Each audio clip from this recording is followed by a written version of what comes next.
Okay, so randomly we work on our obedience, right? So there is some level of obedience. It involves love for good behavior. This is love. I'm not bending down, I'm not staring. I'm stepping out with my left foot, and that instigates walking, or initiates, not instigates. I'm relaxed.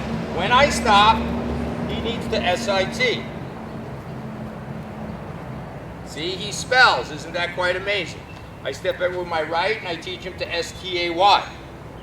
I have to be here. I can't be yelling, pointing, not even bending over. I come back and I love him. Watch my left foot. Left foot walks. I turn, he turns. And later on in this program, the second half of training introduces triggers and stimulation. We're going to go and get all kinds of distractions, other dogs, people. Sit. Correct a little. Sit. Good. And stay. Wah! We're relaxed. He needs boundaries. Good for today. Okay, here we go. So after we did structure, let's teach him not to jump on other people.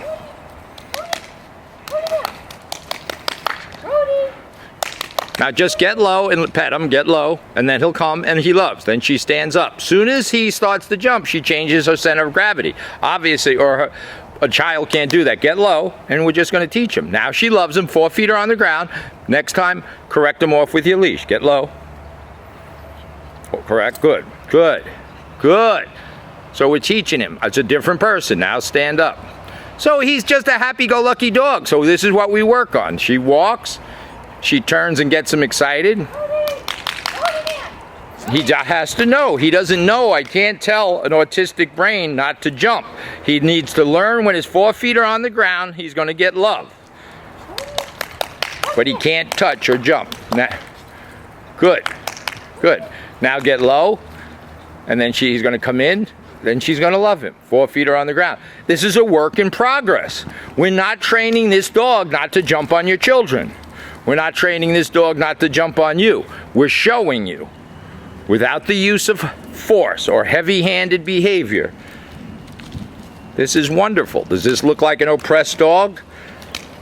Does that look like an oppressed woman? She is, but that's another point. That's for another day. See, the dog's 4 feet are on the ground. She's going to stand up, and then she disconnects, and then the dog is invisible. We turn the dog on and off just by merely looking at a dog. Great, great, great. Balance is the key, right, Jackie? Okay, we're moving along with Brody. There's dogs here, dogs here, dogs here. Look at how nice. There's no pulling. Dogs here. I stop. He lays down. He needs a bath. We're cutting out and going outside. Here we are. Part 2. We're halfway through, a little more than halfway through. Brody's doing exceptional. He needs a bath. I stop. He stops. I walk. Here comes a car. Let's see the distraction. There isn't any. I step out my right foot. He doesn't move. I don't have to talk. I come back. I step out my left foot, and we walk. And we go fast.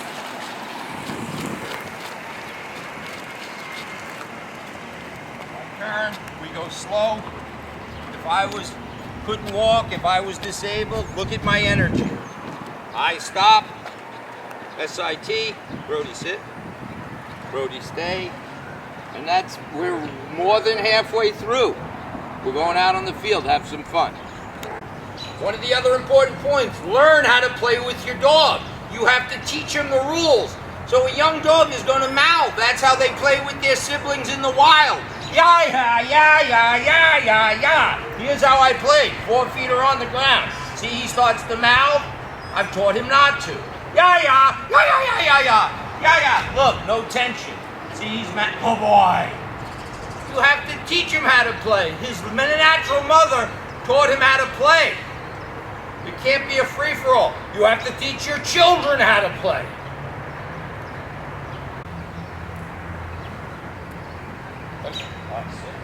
Tell me when you're ready. Okay, our playground. We have to teach him how to jump.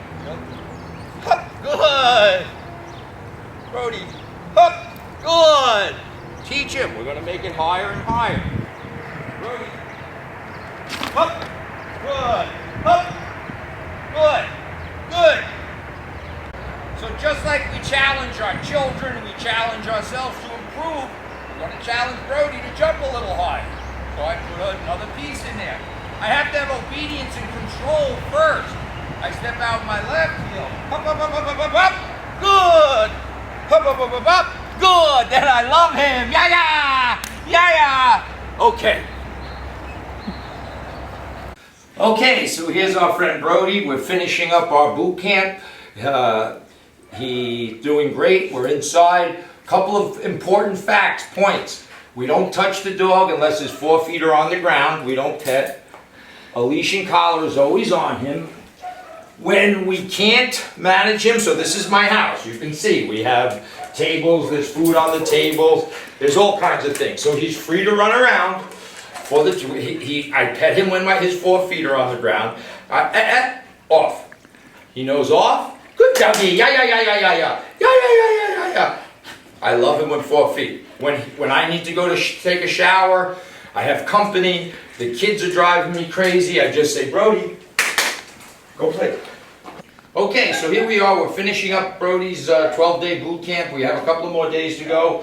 The important thing is to know the dog has been crate trained, meaning he goes in his crate when you can't supervise him, like a 3-year-old child. 3-year-old children should always be under your supervision. Not put in a crate, of course, but they should be somewhere safe. So with Brody, he knows to go in his crate, and he knows he's not allowed out without a command. I get low, good boy, good boy. And we stimulate his behavior. We pet him when 4 feet are on the ground. Brody, yeah! He doesn't jump. If he jumps, we correct him. Good dog, Brody. Yeah, yeah, yeah, yeah, Brody. So he's free to run around the house. This is my house. There's food on the counter. There's a raccoon hat. He's free to run around. There's always a leash and collar so that I can regulate his behavior. When somebody knocks on the door, I don't let him near the door. If I want to go out and walk, I just step on the leash. I pick it up, and I ask him to heel. Heeling is walking on our left. Nice and relaxed. I turn, he turns. Good doggy. I praise. I turn, everything. This is a basic obedience course. Basic. Everything's done on a 6-foot leash. Heel. I stop, he sits. I step out my right, he stays. I go back to his side, I praise him. Watch when I step out my left foot. He walks. I stop, he sits. I step out my left, he walks. Good doggy, I praise him. I stop, and I step out my right foot. He doesn't move. One finger driving. So you have to have the ability to put structure in his life. Then I want him to play. I just get low and say, okay, good boy. And then he's free to do whatever. Here's my raccoon hat. Yeah, yeah, yeah, yeah. Yeah, yeah, yeah, yeah. When I'm done, so it's about balancing energy. I only touch him when his 4 feet are on the ground. I don't push, I don't yell. Yelling is not good. So I recreate things that would happen in the house. I open, toys, I got toys. Good boy, good. Good boy, good boy, good boy. When I'm done, I need to shower no matter what I do. When I can't supervise, I just pick up my leash. I say his name, Brody. Go place. He goes in his crate. I shut the crate. The only place the dog gets a morsel of food, any food, his regular feeding, all food, is given to him in his crate. He gets it. It's done. Now I don't care about children, people coming. He's in his crate. And he's happy to be in there. Look, he's going to take a nap. So this is about balancing everything. We're going to cut. We'll do a few more things and then we'll finish this video.